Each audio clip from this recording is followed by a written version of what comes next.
Are women less intelligent than men? Non, elles ne le sont pas. Non, car les recherches sont très claires à ce sujet.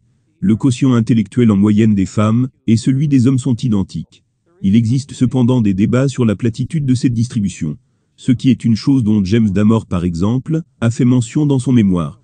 Mais il n'y a aucune différence du tout dans les capacités cognitives générales. Il n'y a aucune différence du tout dans les capacités cognitives générales. En quoi, Jordan Peterson croit-il qu'il n'y a aucune différence en termes d'intelligence entre les hommes et les femmes? Pourquoi croit-il cela? Parce que des recherches ont été faites, et les résultats sont implacables.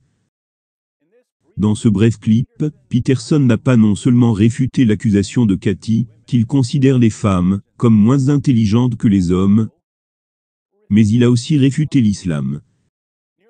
Il y a de cela près de 14 siècles, le prophète de l'islam a par inadvertance proposé une expérience scientifique qui, si elle avait été faite correctement, aurait détruit sa crédibilité. Tout commence avec la révélation du plus long verset du Coran. La sourate 2 verset 282 du Coran, qui traite des contrats. Mais il y a une partie intéressante au milieu qui dit: faites-en témoigner par 2 témoins d'entre vos hommes. Et à défaut de 2 hommes, un homme et 2 femmes, d'entre ceux que vous agréez comme témoins.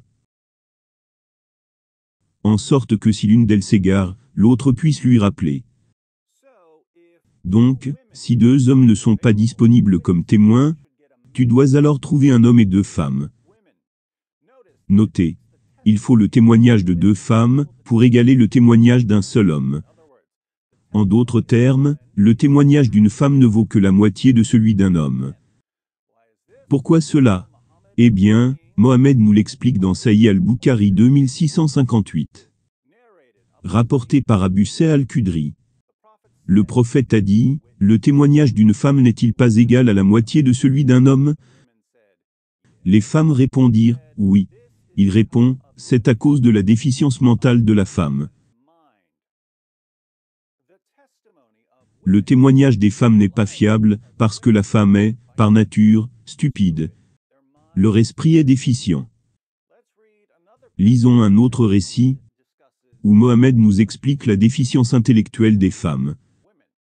Sahih Muslim 241. Rapporté sur l'autorité d'Abdullah bin Umar, que le messager d'Allah a dit: ô femmes, donnez la charité, et demandez beaucoup pardon, car j'ai vu que vous êtes la majorité des habitants de l'enfer.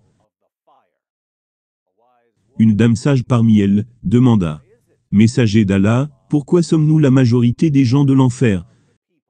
Il répondit: vous n'arrêtez pas de médire, et êtes ingrate envers vos maris. Je n'ai jamais vu personne d'aussi déficient en intelligence et en religion, et de plus affligeant pour un homme de sagesse et de raison que vous. Elle demanda: ô messager d'Allah, que signifie la déficience en intelligence et en religion? Il répondit: en ce qui concerne le manque d'intelligence, la preuve, c'est que la valeur du témoignage de 2 femmes équivaut à celui d'un seul homme.